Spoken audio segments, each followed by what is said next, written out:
An award for integrity and honesty, for work that essentially prevented a war.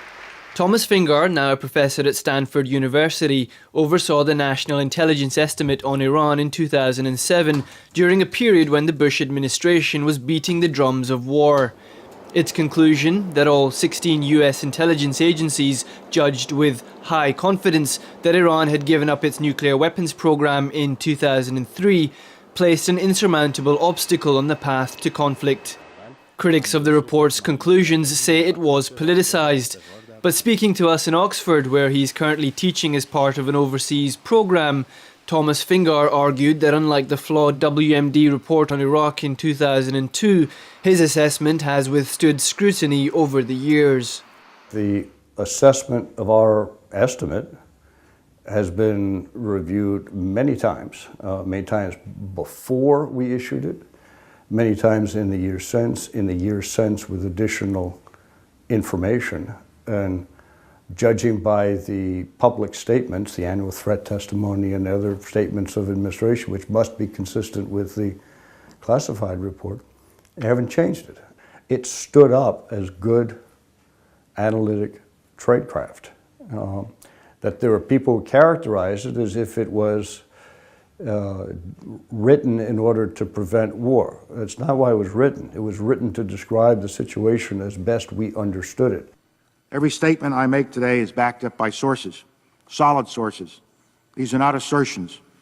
What we're giving you are facts and conclusions based on solid intelligence. As I show you these... When asked what went wrong in 2002, Fingar says those authoring the NIE on Iraq caved into pressure to produce a rushed report. Let's look at one. It produced an estimate in 17 days. That was the congressionally imposed deadline agreed to by George Tenet. So they produced something in 17 days, which had 2 weekends in there. And it's a classic case of you want something real bad, you get something real bad. Stuff pulled off the shelf, not really reevaluated, no ability to go back and really tear into this stuff. And we were not going to make that mistake again with the Iran estimate. But again, so we took the heat by saying you don't get it until we're ready. But he says that ultimately politicians can choose to ignore the intelligence agencies if they don't get the results they want. The decision to go to war had clearly been made before that estimate was undertaken. Troops were moving, that you could not have been in Washington and not known there was going to be a war. For INR, that we said there's not evidence of a reconstituted nuclear program. That was the only one that really mattered.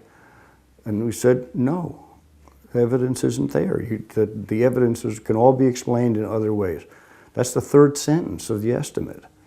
So if you cared about this enough to read to the third sentence, you'd know that there was a dissent on the major justification for the conflict. The Sam Adams Associates present their award each year for integrity in intelligence. Many previous awardees have been intelligence professionals and whistleblowers. 2010 Sam Adams awardee Julian Assange of WikiLeaks was piped into the ceremony by video link. He used the opportunity to tackle an upcoming Hollywood movie, which he says is an attack on WikiLeaks and renews the push for war with Iran. We have something here which is a recent acquisition of WikiLeaks. The script to a tens of millions of dollar budget DreamWorks movie. What is it about? It is about us, nominally. It is about WikiLeaks, the organization. It is a mass propaganda attack against WikiLeaks, the organization, and the character of my staff and our activities and so on. But it is not just an attack against us. It fans the flames to start a war with Iran. And it's coming out in November. It's being filmed now. So that's the reality of where we're at. Not merely a war of intelligence agencies, but a war of corrupt media, corrupt culture. Sam Adams himself was a CIA analyst in the Vietnam era, tasked with estimating enemy strength in numbers. His conclusion that the Viet Cong numbered at least 500,000, twice the official figure, was swept under the rug at the time, seen as politically unacceptable. He later did go public, but too late to have an impact on the war. He went to an early death at age 55 with great remorse that he had not gone outside the system, that he had not said what he knew back in 1967, halfway through the war. The way he explained it to me is the Vietnam Memorial, made out of granite in a V, that whole left section wouldn't be there because there'd be no names to carve into that granite. If he had spoken out, if I had spoken out, if we had spoken out around 1967, when we had that cable from General Abrams saying we can't go with the honest figures because we've been projecting a view of progress. And so just as interesting as this year's award winner are those presenting it to him. Former US Army Colonel Ann Wright resigned as a State Department official in protest over the Iraq War. She argues that too many within government are carried along with political tides, often at the expense of what's best for the nation.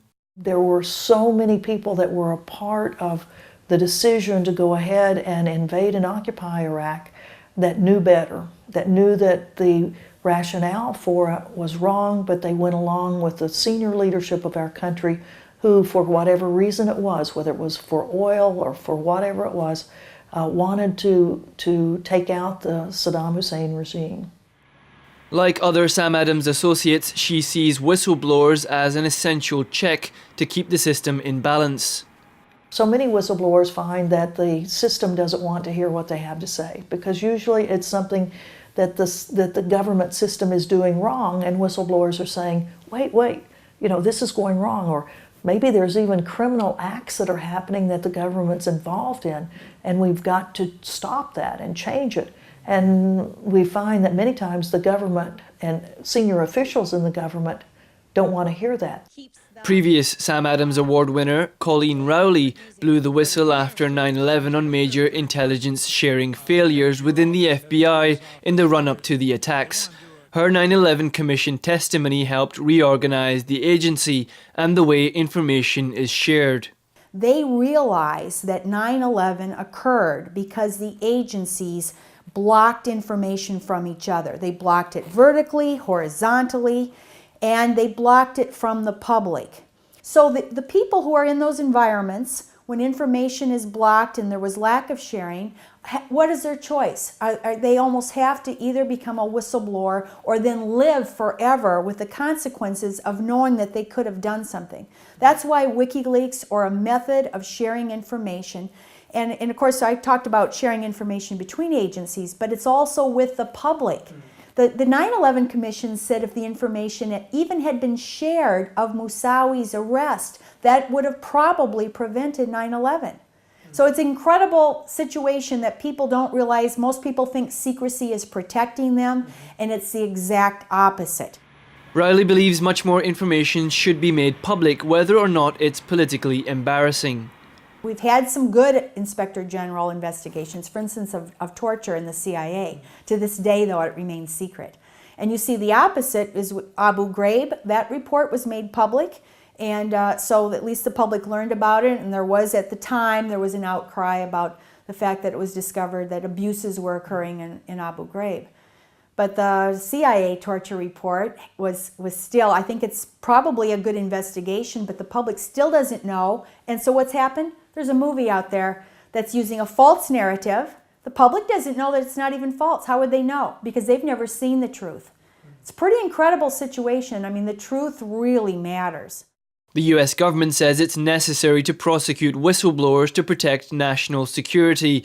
And for whistleblowers who do choose to go public, the consequences are increasingly dangerous. Especially under Obama. There have been prosecutions, I think it's 7 now, twice as many as all presidents of all time under the official Espionage Act. If you go back to Deep Throat in the FBI, who knew that the highest level president's men were actually engaging in wrongdoing. Would that repeat today? I really wonder. I mean, especially now with the surveillance and the monitoring. And I ended up reporting it. Thomas Drake is the only whistleblower so far who's managed to fight espionage charges under Obama and win. there are 6 other cases. A former senior executive at the NSA, he blew the whistle to the media on a failed billion-dollar surveillance program, which he believed violated the Constitution. I was eyewitness to massive fraud, waste, and abuse on a multi-billion-dollar program, a boondoggle program called Trailblazer, when there was actually a superior alternative and was also a program that would have completely honored the Fourth Amendment and the exclusive statute by which the U.S. government, NSA, was authorized to violate the Fourth Amendment rights of Americans. That was under FISA, the Foreign Intelligence Surveillance Act. They willfully broke the law criminally. But in what happened later, as all this came out, and I ended up going to a reporter, they criminalized the reporting of the government wrongdoing. They criminalized the reporting of government criminal conduct. Drake says he was careful not to reveal any classified information, and after reviewing laws on disclosure, thought that the worst that could happen is that he would lose his job. Instead, he faced espionage charges amounting to 35 years in prison. I was turned into an enemy of the state. I mean, I'm charged with the Espionage Act. I'm being put into the same category as historical spies in U.S. history, the Alger Hisses, the Robert Hansons, the Aldrich Ames of the world. That's the category of people that you become associated with. So it's probably one of the worst things an American can be charged with, as under the Espionage Act, because you are painted into a very dark corner. You have betrayed your country. I was put under investigation by the Bush administration, but the Bush administration never actually indicted me. It took the Obama administration to actually indict me. And when they indicted me, they threw everything they had at me. In 2008, his presidential campaign, he actually lauded whistleblowers. He called them out. He called them out as patriots. Who better to call the government onto the carpet when they're up to no good? And yet he's presided over the most draconian crackdown on truth-tellers and whistleblowers of any administration, actually all administrations combined. I mean, it truly is unprecedented. Despite immense pressure to plead out, Drake maintained his innocence, and on the eve of trial, government prosecutors dropped the charges. But Thomas Drake has been left blacklisted, financially bankrupt, and disturbed at the path his country is following. I'm having great difficulty recognizing my own country in terms of the government, the form of government under which I took an oath to support and defend 4 times in my government career. And yet I was criminalized and was painted as an enemy of the state for simply speaking truth to power. And it was clear they were going to make me an object lesson, and they threw everything they had at me. Of course, it's not just US administrations that face accusations of covering up fraud and criminal acts under the guise of national security. Annie Machon was an agent in the British spy agency MI5. She claims Britain is ahead of the US in terms of stifling whistleblowers from within the intelligence community. They had a rethink about the Official Secrets Act and launched a new one in 1989, the 1989 Official Secrets Act, which obviated, got rid of, the public interest defence. And the only reason that clause was put in was to stifle whistleblowing. There's already that old law to stop treachery. So this was designed to stifle whistleblowers. And it has been used many times in the UK since. I mean, against David Shayler, Richard Tomlinson, Catherine Gunn. And it has a very chilling effect on the idea that if you see crimes committed by the spy agencies, what do you do with that information? The only person you can go to legally under the OSA in 1989 is the head of the agency you wish to make a complaint against. So you can imagine how many of those complaints are upheld. And I think it's particularly pertinent at the moment, certainly in the last 10 years, where we've seen false information fed into the political process, where we've seen politicisation of intelligence in the run-up to the Iraq War, with the Downing Street memo and the head of MI6 saying the intelligence facts had to be fitted around the policy. And also where we see things like torture and extraordinary rendition, where our British spies are being used to do that, and they are protected under a lot of secrecy laws. And the government, in fact, wants to make greater protection for them by setting up secret courts, where the accused can't even see what they're accused of. It's Kafkaesque. Allegations against British intelligence services of complicity in torture do still make it through to the media when the alleged victims speak out. But with tight laws around disclosure in the UK, it's impossible to say whether or not what we hear is just a fraction of what's taking place. I worked in MI5 in the mid-1990s for 6 years. That, I would say, would be the only marginally ethical decade of its 100-year existence, because up to 1989 it did not officially exist, it could do whatever it wanted. And post 9/11, the gloves came off with the intelligence agencies. So in the 1990s, peace was breaking out, they didn't get involved in torture, they stopped looking at political activists, the whole shebang. So that was actually the more ethical era. And yet, in those 6 years, David Shelley and I saw so much going wrong that we felt compelled to blow the whistle. So how much worse is it now? That has to be the question. I think all we are seeing now with extradition and torture cases is definitely very much the tip of the iceberg. It's clear that the act of whistleblowing, even in the public interest, is under serious threat. Some may consider this a positive development in terms of national security. Others see it as the end of public accountability for those in positions of power. I mean, if the government begins to exercise increasing influence, even if it's self-censorship, where people will not speak up because they're afraid that they're going to be noticed by the government, that means that critical information about government activities will never see the light of day. And especially the secret side of government, you would think that that's the part of the government you would want the most accountability with. Well, if they're choking off the sources and they're making it very clear, even though I was able to prevail and hold off the government and remained a free man, well, the message was still sent. Hassan Ghani for The Real News, London.